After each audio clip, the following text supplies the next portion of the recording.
Dear students, how are you?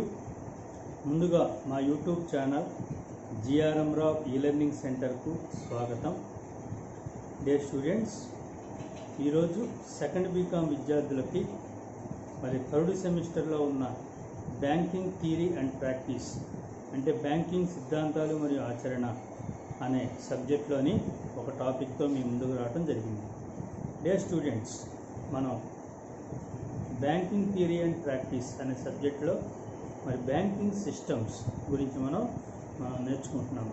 ఇందులో మనం ఒక బ్యాంకింగ్ సిస్టమ్ గురించి క్రితం క్లాస్లో చర్చించాము. అదేంటంటే యూనిట్ బ్యాంకింగ్ వ్యవస్థ గురించి, దాని యొక్క ప్రయోజనాలు, లోపాలు ఏంటనేది క్రితం క్లాస్లో చర్చించాము. ఈరోజు క్లాస్లో మనం మరి బ్రాంచ్ బ్యాంకింగ్ వ్యవస్థ గురించి, దాని యొక్క మరి ప్రయోజనాలు, లోపాల గురించి మనం చర్చించుకుందాం. ఓకే స్టూడెంట్స్, మరి క్లాసు స్టార్ట్ చేద్దామా?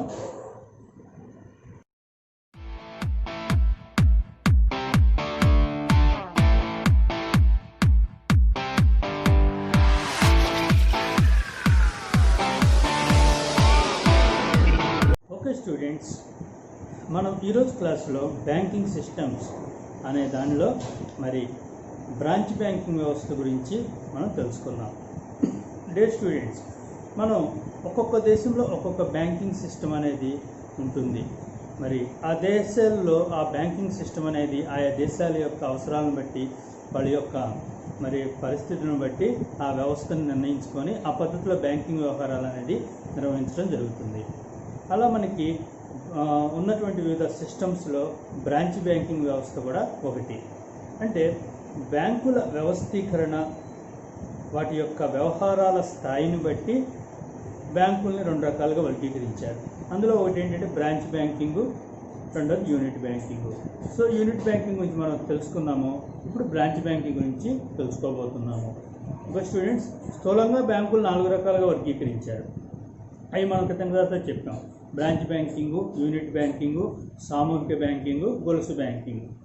అయితే మరి వ్యవహారాల స్థాయిని బట్టి మరి వ్యవస్థీకరణ, బ్యాంకు వ్యవస్థీకరణను బట్టి బ్యాంకులు మాత్రం 2 రకాలుగా ఉంటాయి. అందులో మొట్టమొదటిది బ్రాంచ్ బ్యాంకింగ్ అయితే, రెండవది యూనిట్ బ్యాంకింగ్. ఓకే స్టూడెంట్స్, మరి మనం బ్రాంచ్ బ్యాంకింగ్ గురించి తెలుసుకుందాం. బ్రాంచ్ బ్యాంకింగ్కి ఇంగ్లాండ్ ప్రసిద్ధి వహించిందని చెప్పచ్చు. బ్రాంచ్ బ్యాంకింగ్కు ఒకే డైరెక్టర్ల బోర్డు ఉండి మరి ఒక సమూహానికి చెందిన వాటాదారులు కలిగి న్యాయాత్మక వ్యక్తిత్వంలో దేశమంతటా కూడా బ్రాంచీలను విస్తరింపు చేసి బ్యాంకింగ్ కార్యకలాపాలను కొనసాగించడం జరుగుతుంది. మరి బ్రాంచ్ బ్యాంకింగ్ పద్ధతి అనేది ఇంగ్లాండ్లో పుట్టింది. తర్వాత కెనడా, ఆస్ట్రేలియా, ఇండియా మొదలైన దేశాల్లో అభివృద్ధి చెందడం అనేది జరిగింది. ఈ పద్ధతి ప్రకారం ఒక పెద్ద బ్యాంకు ఒకే యాజమాన్యం కింద వివిధ స్థలాల్లో బ్రాంచీలను స్థాపించి వ్యాపారాన్ని నిర్వహించడం అనేది జరుగుతుంది. ఇంగ్లాండ్లోని మొత్తం వ్యాపారం కేవలం 5 పెద్ద బ్యాంకుల చేతుల్లోనే కేంద్రీకృతమై ఉంది. ఆ బ్యాంకులు ఏంటంటే, మొట్టమొదటిది ది మిడ్లాండ్ బ్యాంకు, రెండోది ది లాయిడ్స్ బ్యాంకు, మూడవది ది బార్క్లేన్ బ్యాంకు, నాలుగవది ది వెస్ట్మినిస్టర్ బ్యాంకు, ఐదవది ది నేషనల్ ప్రొవిన్షియల్ బ్యాంకు. ఈ 5 బ్యాంకులు కూడా మరి 5 పెద్ద బ్యాంకులు ఇంగ్లాండ్లో ఈ పెద్ద బ్యాంకుల చేతుల్లోనే బ్యాంకింగ్ వ్యవస్థ కేంద్రీకృతమై ఉంది. మరి ఈ బ్రాంచ్ బ్యాంకింగ్ వ్యవస్థలో ప్రతి బ్యాంకుకు కూడా ఒక కేంద్ర కార్యాలయం అనేది ఉంటుంది. ఇంకా దేశవ్యాప్తంగా బ్రాంచ్ ఆఫీసులు అనేవి ఉంటాయి. అంటే ఎక్కడ బ్రాంచీలు ఉంటాయో, వాటి యొక్క శాఖలు ఉంటాయో అక్కడ వాటి ఆఫీసులు అనేవి ఉంటాయి. ఆఫీసులన్నీ కూడా కేంద్ర కార్యాలయం పర్యవేక్షణలోనే పనిచేస్తాయి. మన దేశంలో కూడా మరి ఈ పద్ధతి కొనసాగుతుంది. సో స్టూడెంట్స్, యూనిట్ బ్యాంకింగ్ వ్యవస్థ అమెరికాలో పుట్టింది, బ్రాంచ్ బ్యాంకింగ్ వ్యవస్థ ఇంగ్లాండ్లో పుట్టింది. ఓకే స్టూడెంట్స్, మరి ఇంగ్లాండ్లో పుట్టిన ఈ యొక్క బ్రాంచ్ బ్యాంకింగ్ వ్యవస్థ కెనడా, ఆస్ట్రేలియా, మరి ఇండియా లాంటి దేశాలు అభివృద్ధి చెందడం అనేది జరిగింది. కాబట్టి ఇండియాలో కూడా బ్రాంచ్ బ్యాంకింగ్ వ్యవస్థ ఉందని తెలుసు. అంటే ఎలాగంటే మనకి ప్రతి బ్యాంకు కూడా మరి వివిధ శాఖల్ని మరి వివిధ ప్రాంతాల్లో నెలకొల్పి బ్యాంకింగ్ కార్యకలాపాలు నిర్వహించడం జరుగుతుంది. అలా మనం చూసుకుంటే స్టేట్ బ్యాంక్ ఆఫ్ ఇండియాకి, ఆంధ్రా బ్యాంకుకి, మరి ఇండియన్ బ్యాంకుకి, మరి పంజాబ్ నేషనల్ బ్యాంకుకి, కార్పొరేషన్ బ్యాంకుకి ఎన్నో రకాల శాఖలు అనేవి దేశమంతటా విస్తరించి ఉన్నాయి. అలా మనకి ఐసిఐసిఐ బ్యాంక్ అని, ప్రైవేట్ సెక్టర్ బ్యాంకుల్లో మనం చెప్పచ్చు, హెచ్డిఎఫ్సి బ్యాంక్ అని, ఇలా మనకి మరి ప్రైవేట్ సెక్టర్లో బ్యాంకులు కూడా బ్రాంచ్ బ్యాంకింగ్ సిస్టంలోనే ఉన్నాయి. ఇంకా అయితే భారతదేశంలో భారతీయ స్టేట్ బ్యాంకు మిగతా అన్ని బ్యాంకుల కన్నా ఎక్కువ బ్రాంచీలు కలిగి ఉందని చెప్పచ్చు. ఈ బ్యాంకు కేంద్ర కార్యాలయం ముంబైలో ఉంది. ఓకే స్టూడెంట్స్, మరి మనం ఈరోజు క్లాస్లో మనం బ్రాంచ్ బ్యాంకింగ్ అంటే ఏంటనేది తెలిసింది. బ్రాంచ్ బ్యాంకింగ్ మరి ఎక్కడ ప్రారంభమైందో అనే విషయం తెలిసింది. మరి బ్రాంచ్ బ్యాంకింగ్ వ్యవస్థ యొక్క లాభాలు ఏంటి అనేది చూద్దాం. Advantages of branch banking. Okay students, మరి బ్రాంచ్ బ్యాంకింగ్ పెద్ద తరహా సంస్థగాను మరి యూనిట్ బ్యాంకును చిన్న తరహా సంస్థగాను చెప్పాలి. అయితే బ్రాంచ్ బ్యాంకుకు అనేక కార్యాలయాలు దేశవ్యాప్తంగా ఉండటమే కాకుండా మరి ఎక్కువ మూలధనం అనేది ఉంటుంది. అది భారీ ఎత్తున వ్యాపారం సాధించి పెద్ద తరహా సంస్థకు వచ్చేటువంటి ఆదాయాలను పొందగలిగే శక్తి బ్రాంచ్ బ్యాంకింగ్ వ్యవస్థకు ఉంటుంది. మరి యూనిట్ బ్యాంకుకి అయితే సాధారణంగా ఒకే బ్రాంచ్ ఉంటుంది, ఇంకా మూలధనం తక్కువగా ఉంటుంది. అది చిన్న వ్యాపార సంస్థ. అందువలన బ్రాంచ్ బ్యాంకు యూనిట్ బ్యాంకుకు ఉండే లాభ నష్టాలు అనేవి పెద్ద తరహా చిన్న తరహా వ్యాపార సంస్థకు ఉండే లాభ నష్టాలనే పోలి ఉంటాయని చెప్పచ్చు అనమాట. ఓకే స్టూడెంట్స్, మరి బ్రాంచ్ బ్యాంకుకి ఉండేటువంటి లాభాల్లో మొట్టమొదటిది ఏంటి అంటే పెద్ద తరహా వ్యాపారం వల్ల కలిగే ఆదాయాలు, రెండవది నష్టభయాన్ని భరించే శక్తి, మూడవది నగదు నిల్వల్లో పొదుపు, నాలుగవది నిధుల బదిలీ సులభతరం, ఐదవది డిపాజిట్లు రుణాలను వివిధ ప్రాంతాల మధ్య విభజించడం, ఆరవది వడ్డీ రేట్లలో ప్రాంతీయ అసమానత తొలగింపు, ఏడవది బ్యాంకు నిధులను సక్రమంగా పంపిణీ చేయడం, మరి ఎనిమిది ఖాతాదారులకు గణనీయమైన సేవలను అందించడం, తొమ్మిదవది వెనుకబడిన ప్రాంతాల్లో బ్రాంచీలు. ఓకే స్టూడెంట్స్, మరి ఒక్కొక్క ప్రయోజనం గురించి మనం తెలుసుకుందాం. పెద్ద తరహా వ్యాపారం వల్ల కలిగే లాభాలని చెప్పాము. మొట్టమొదటిది స్టూడెంట్స్, మరి ఎక్కువ బ్రాంచీలు కలిగి ఉన్నటువంటి బ్యాంక్ వద్ద నిధులు కూడా ఏముంటాయి, ఎక్కువగా ఉండటం అనేది సహజం. మరి పెద్ద తరహా కార్యకలాపాల వల్ల వచ్చేటువంటి ఆదాయాలు అనేవి బ్రాంచ్ బ్యాంకింగ్ వ్యవస్థకు చేకూరుతాయని చెప్పి అర్థమవుతుంది. ఒక వ్యక్తి ఒక వస్తువు కొనడానికి మరి ఒకే వ్యక్తి 10 వస్తువులు కొంటే కొంత రేట్ తగ్గింపు అనేది వస్తుంది. అలానే బ్యాంకింగ్ వ్యవస్థ బ్రాంచ్ బ్యాంకింగ్ వ్యవస్థలో కూడా మరి ఆ యొక్క భారీ ఎత్తునటువంటి బ్రాంచీలు ఉంటాయి కాబట్టి నిధులు ఎక్కువగా ఉంటాయి కాబట్టి మరి పెద్ద తరహా కార్యకలాపాల వల్ల వచ్చే ఆదాయాలు అనేవి బ్రాంచ్ బ్యాంకింగ్ వ్యవస్థకి ఉంటాయి. ఉదాహరణకు అనుభవం ఉన్న నిష్ణాతులైన సిబ్బందిని నియమించడం వల్ల వ్యవస్థాపన సామర్థ్యం పెరుగుతుంది. బ్రాంచ్ బ్యాంకింగ్ నిర్వహించే సామర్థ్యము మరి నిపుణులైన సిబ్బంది నియమించుకునే అవకాశం ఉంటుంది. నిధులు ఎక్కువగా ఉంటాయి, మరి క్వాలిటీ ఉన్నటువంటి సిబ్బంది నియమించుకొని వ్యవస్థాపన సామర్థ్యాన్ని పెంచడానికి అవకాశం ఉంటుంది. ఇంకా రెండవది శ్రమ విభజన ప్రత్యేకీకరణ ప్రవేశపెట్టి, అంటే ప్రతి పనికి ఒక ప్రత్యేక పనిగా కేటాయించేసి మరి అవకాశం మెండుగా ఉండటం అనేది జరుగుతుంది కాబట్టి అలా ప్రత్యేకీకరణ చేసే అవకాశం బాగా ఉంటుంది కాబట్టి బ్యాంకు పనిలో ఆదాయాలు అనేవి వస్తాయి. ఇంకా ప్రతి కార్యకలాపానికి అనుభవజ్ఞుడైన వ్యక్తిని నియమించడం అనేది సాధ్యపడుతుంది. మూడవది ఏంటి అంటే ఆ యొక్క ఆదాయాలు విషయానికి వస్తే వ్యవస్థాపన సామర్థ్యం పెంచుతుంది అని ఒకటి చెప్పాము, మరి ఆదాయాలు చేకూరుతాయని చెప్పాము. మరి బ్రాంచ్ బ్యాంకింగ్ వ్యవస్థకు వచ్చే ఆదాయాలు ఇంకోటి ఏంటి అంటే తక్కువ వడ్డీ రేట్లకు నిధులను సమకూర్చుకునే అవకాశం ఉంటుంది. పెద్ద బ్యాంకు పట్ల ప్రజలకు నమ్మకం ఎక్కువగా ఉంటుంది. ఓకే స్టూడెంట్స్, ఇంకొకటి నాలుగవది ఏంటంటే విదేశీ మార్గంలో వ్యాపార వ్యవహారాలను నిర్వచించవచ్చు. మరి ఐదవది ఏంటంటే అధిక స్థాయిలో విత్త వర్తకులు ఉండటం వలన మరి దేశంలో వివిధ ప్రాంతాలలో బ్రాంచీలు విస్తరించి ఉండటం వలన ప్రజలకు బ్యాంకు పట్ల నమ్మకం అనేది ఏర్పడుతుంది. స్టూడెంట్స్, ఇది పెద్ద తరహా వ్యాపారం వల్ల కలిగేటువంటి ఆదాయాలుగా చెప్పవచ్చు. మరి బ్రాంచ్ బ్యాంకింగ్ వల్ల కలిగే ప్రయోజనాల్లో రెండవది ఏంటంటే నష్టభయాన్ని భరించే శక్తి. అది బ్రాంచ్ బ్యాంకింగ్ వ్యవస్థకు నష్టభయం అనేది చాలా తక్కువగా ఉంటుంది. నష్టభయాన్ని ఎదుర్కొనే శక్తి ఎక్కువగా ఉంటుంది. ఓకే స్టూడెంట్స్, మరి వివిధ ప్రాంతాల్లో ఉండే వివిధ రకాలైన వ్యాపార సంస్థలకు పరపతిని అందచేయడం అనేది జరుగుతుంది. దానివల్ల బ్యాంకు పతనం చెందే అవకాశాలు చాలా తక్కువగా ఉంటాయి. కొన్ని బ్రాంచీలు నష్టాలు పొందినా మరి మిగిలిన బ్రాంచీలు పొందే లాభంతో నష్టాన్ని పూడ్చుకునే అవకాశం ఉంటుంది. మరి మూడవది ఏంటంటే అధిక మొత్తంలో ద్రవ్య వనరులు ఉండటం వలన ఎలాంటి కష్టాలనైనా ఎదుర్కొనే శక్తి మరి బ్రాంచ్ బ్యాంకింగ్ వ్యవస్థకు ఉంటుంది. సో డియర్ స్టూడెంట్స్, నష్టభయాన్ని భరించే శక్తి బ్రాంచ్ బ్యాంకింగ్ వ్యవస్థకి ఉంటుందని చెప్పి తెలిసింది. ఓకే స్టూడెంట్స్, మరి మూడవ ప్రయోజనం ఏంటంటే నగదు నిల్వలలో పొదుపు. ప్రతి బ్రాంచి కూడా ఎక్కువ నగదు నిల్వలను ఉంచవలసిన అవసరం ఉండదు. ఎందుకనంటే అవసరమైన దానికన్నా ఎక్కువ నగదు నిల్వ ఉంచినట్లయితే లాభాలు తగ్గిపోతాయి. మరి ఏ బ్రాంచ్కైనా ఎప్పుడైనా నగదు నిల్వలు సరిపోకపోతే ఇతర బ్రాంచీల నుంచి ద్రవ్య వనరులను బదిలీ చేసుకునే అవకాశం ఉంటుంది. ఒక బ్రాంచీలో నిధులు తక్కువగా ఉన్నాయి కానీ వనరులు అవసరం, కాబట్టి పక్క బ్రాంచీ నుంచి నిధులు తెప్పించుకునే అవకాశం ఒక బ్రాంచ్ బ్యాంకింగ్ వ్యవస్థలోనే ఉంటుంది. 4వ ప్రయోజనం ఏంటంటే నిధుల బదిలీ సులభతరం అవుతుంది. సో ఖాతాదారులు తమ వ్యాపార అవసరాల నిమిత్తం నగదును ఒక ప్రాంతం నుండి మరొక ప్రాంతానికి తరలించమని సాధారణంగా కోరటం జరుగుతుంది. మరి అలా బ్రాంచీలు వివిధ ప్రాంతాలు విస్తరించి ఉండటం వల్ల ఖాతాదారులు మరి ఇతరులు డిమాండ్ డ్రాఫ్ట్ల ద్వారా ఆన్లైన్ ద్వారా కానీ వేరొక ప్రాంతంలో పట్టణంలో మరి ద్రవ్యాన్ని తరలించమని కోరితే ఆ పనిని బ్రాంచ్ బ్యాంకింగ్ సులభంగా నిర్వహించగలుగుతుంది. మనం ఇప్పుడు చాలా పనులు బ్యాంకుల్లో చేస్తున్నాం. ఫండ్ ట్రాన్స్ఫర్ చేసుకుంటూ ఎక్కడి నుంచి అయినా మనం ఫండ్ని ట్రాన్స్ఫర్ చేయగలుగుతున్నాం. దీనివల్ల ద్రవ్య మార్పుకు కష్టంతో పాటు ఖర్చు కూడా తగ్గిపోతుంది. ఏ స్టూడెంట్స్ ఇలా ద్రవ్యం మార్చుకోవడానికి కష్టం తగ్గుతుంది, ఖర్చు కూడా తగ్గుతుంది. ఇది ఒక నిధుల బదిలీ అనేది మరొక సులభతరం అవడం అనేది బ్రాంచ్ బ్యాంకింగ్ వస్తున్నటువంటి మరొక ప్రయోజనంగా చెప్పచ్చు. మరి 5వ ప్రయోజనం ఏంటంటే డిపాజిట్లు రుణాలను వివిధ ప్రాంతాల మధ్య విభజించడం. స్టూడెంట్స్ వివిధ ప్రాంతాలలో బ్రాంచ్ ఆఫీసులు ఉండటం వల్ల మరి పొదుపులు ఎక్కువగా ఉన్న ప్రాంతాల నుంచి నిధులను సమీకరించి రుణ సౌకర్యాలు ఎక్కువగా కలగచేయవలసిన ప్రాంతాలకు ఆ నిధులను బదిలీ చేసే అవకాశం ఉంటుంది. అంటే రుణాలకు పొందేటువంటి హామీలు, రుణాల కోసం పొందే హామీలు ఉంటాయి. ఆ హామీలు కానీ మరి ఖాతాలో ఎంపిక చేసుకోవడానికి సౌలభ్యం కూడా ఉంటుంది. స్టూడెంట్స్ మరి ఇది ఒక ప్రయోజనం. డిపాజిట్లు రుణాలను వివిధ ప్రాంతాల మధ్య విభజించడం అనేది బ్రాంచ్ బ్యాంకింగ్ వ్యవస్థ ఉన్నటువంటి మరొక ప్రయోజనంగా చెప్పచ్చు. 6వది వడ్డీ రేట్లలో ప్రాంతీయ అసమానతలు తొలగింపు అన్నమాట.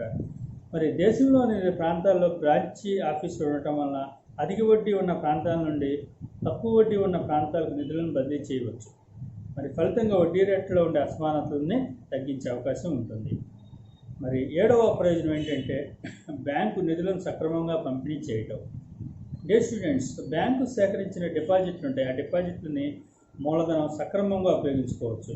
మరి పెట్టుబడులు పెట్టడానికి అవకాశాలు తక్కువగా ఉన్న ప్రాంతాల నుండి నిధులను రుణ సౌకర్యాలు ఎక్కువ కోరుకునే ప్రాంతాలకు తరలించి నిధులను సక్రమంగా ఉపయోగించి లాభాలను పెంచుకునే అవకాశం ఉంటుంది.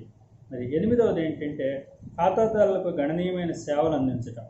స్టూడెంట్స్ మరి బ్రాంచ్ బ్యాంకింగ్ విధానంలో ఖాతాదారులకు విశిష్టమైన సేవలు అందించవచ్చు. ప్రస్తుత కాలంలో ఏటీఎం సౌకర్యాలు, ఆన్లైన్ బ్యాంకింగ్ సౌకర్యాలు, ఇతర బ్యాంకింగ్ సౌకర్యాలను బ్రాంచ్ బ్యాంకులు మరి కలగజేయటం వల్ల బ్యాంకులతో మరి వ్యాపారం చేయడం సులభమైన పని అయిపోయిందని చెప్పవచ్చు.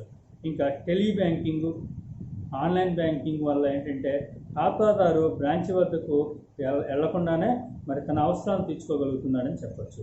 ఇక ఖాతాదారులు తేలిగ్గా డబ్బుని ఒక చోటు నుంచి మరో చోటికి తరలించగలుగుతున్నారు. స్టూడెంట్స్ మరి 9వ ప్రయోజనం ఏంటంటే వెనుకబడిన ప్రాంతాల్లో బ్రాంచీలు. స్టూడెంట్స్ మరి భారతదేశం వంటి పెద్ద దేశాల్లో బ్యాంకింగ్ సౌకర్యాలను మరి ఇంతకుముందు లేని ప్రాంతాల్లో కూడా మరి వెనుకబడిన ప్రాంతాలు కానీ మారుమూల ప్రాంతాలు కానీ బ్యాంకింగ్ సౌకర్యాలను కలగచేయాలంటే మరి ఆ సౌకర్యాలని బ్రాంచ్ బ్యాంకింగ్ పద్ధతి మాత్రమే కలగజేసిందని చెప్పచ్చు. మరి గ్రామీణ ప్రాంతాల్లో మరి చాలామంది తమ ఖర్చులను మరి పొదుపు చేసుకుంటూ ఉంటారు. అంటే గ్రామీణ ప్రాంతాల్లో నిద్రాణంగా ఉన్నటువంటి పొదుపుని సమీకరించడం, ఇంకా వ్యవసాయం, కుటీర పరిశ్రమలు, చేతి వృత్తుల వారికి, స్వయం ఉపాధి కోసం కృషి చేసే వారికి రుణ సౌకర్యాలు కలగజేసే అవకాశం మరి బ్యాంకులకు కలిగిందని చెప్పచ్చు. స్టూడెంట్స్ మరి 10వ ప్రయోజనం ఏంటంటే పటిష్టమైన కేంద్ర బ్యాంకు పర్యవేక్షణ. స్టూడెంట్స్ బ్రాంచ్ బ్యాంకింగ్ విధానంలో మరి వాటి యొక్క కేంద్ర bank main branch head office అనేది ఒకటి ఉంటుంది. మరి ఆ బ్రాంచ్ బ్యాంకు అన్నింటినీ కూడా ఆ హెడ్ ఆఫీసే పర్యవేక్షణ చేస్తుంది. అంటే బ్రాంచ్ బ్యాంకింగ్ విధానంలో కేంద్ర బ్యాంకుకు బ్యాంకింగ్ వ్యవస్థపై పటిష్టమైన నియంత్రణ, పర్యవేక్షణ ఉంటాయన్నమాట. అంటే బ్యాంకుల కేంద్ర కార్యాలయాలకు తన విధానాలని, నియంత్రణ పద్ధతులను తెలపడం ద్వారా కేంద్ర బ్యాంకు బ్యాంకింగ్ వ్యవస్థ అజమాయిషీ చేయటం అనేది జరుగుతుంది. ప్రతి బ్రాంచి తన విధానాలను తానుగా తెలపవలసిన అవసరం ఉండదు. హెడ్ ఆఫీసే ఆ పనిని నిర్వహించడం అనేది జరుగుతుంది. స్టూడెంట్స్ మరి బ్రాంచ్ బ్యాంకింగ్ యొక్క ప్రయోజనాలు తెలిసింది. మరి బ్రాంచ్ బ్యాంకింగ్ యొక్క లోపాలు ఏంటి అనేది కూడా మనం తెలుసుకున్నాం. బ్రాంచ్ బ్యాంకింగ్లో మరి కొన్ని లోపాలు ఉన్నాయి. ఆ లోపాలు ఏంటంటే మొట్టమొదటిది నిర్వహణ పర్యవేక్షణలో కష్టాలు అనేది మొట్టమొదటి లోపంగా చెప్పవచ్చు. రెండవది బ్రాంచ్ మేనేజర్లలో చొరవ లోపం. మూడవది గుత్తాధిపత్య ధోరణులు. నాలుగవది అసమర్థ బ్రాంచీలు, ఐదవది ప్రాంతీయ అసమానతలు, ఆరవది బ్రాంచీల మధ్య సమన్వయ లోపం, ఏడవది ఖాతాదారులతో వ్యక్తిగత పరిచయ లోపం. ఈ 7 కూడా మరి బ్రాంచ్ బ్యాంకింగ్ వస్తున్నటువంటి లోపాలుగా చెప్పచ్చు. మరి ఈ ఒక్కొక్క లోపం ఎలా మరి ఆ లోపాన్ని కలిగి ఉందనేది తెలుసుకుందాం. డియర్ స్టూడెంట్స్, మొట్టమొదటి నిర్వహణ పర్యవేక్షణలో కష్టాలు అన్నాం. అంటే ఏంటంటే బ్రాంచ్ బ్యాంకింగ్ పద్ధతిలో నిర్వహణ పర్యవేక్షణలో లోపాలు ఉండటం అనేది సహజంగా జరుగుద్ది. ఎందుకంటే ఇన్ని బ్రాంచీలు ఉంటాయి కాబట్టి ఇన్ని బ్రాంచీలు నిర్వహించడం, వీటిని పర్యవేక్షణ చేయడం అనేది చాలా కష్టమైన విషయం. హెడ్ ఆఫీస్ ఢిల్లీలోనో ముంబైలోనో ఉంది అనుకోండి, బ్రాంచీలు దేశంలో ప్రాంతాలు విస్తరించి ఉండటం వల్ల మరి కన్యాకుమారిలోని బ్రాంచీ పైన, షిల్లాంగ్లో ఉన్న బ్రాంచీ పైన పర్యవేక్షణ కష్టంగా ఉంటుంది. హైదరాబాద్లో ఉన్న బ్రాంచీ మీద, విజయవాడలో ఉన్న బ్రాంచీ మీద, గుంటూరులో ఉన్న బ్రాంచీ మీద మరి పర్యవేక్షణ అనేది చాలా కష్టంగా ఉంటుంది. నిర్వహణ హెడ్ ఆఫీస్లో కేంద్రీకృతమై ఉంటుంది. మరి నిర్వహణ లోపభూయిష్టంగాను, మరి నిధుల ఉపయోగంలో అనేక అక్రమాలు చోటు చేసుకుని ఉండటానికి అవకాశాలు చాలా ఎక్కువగా ఉంటాయన్నమాట.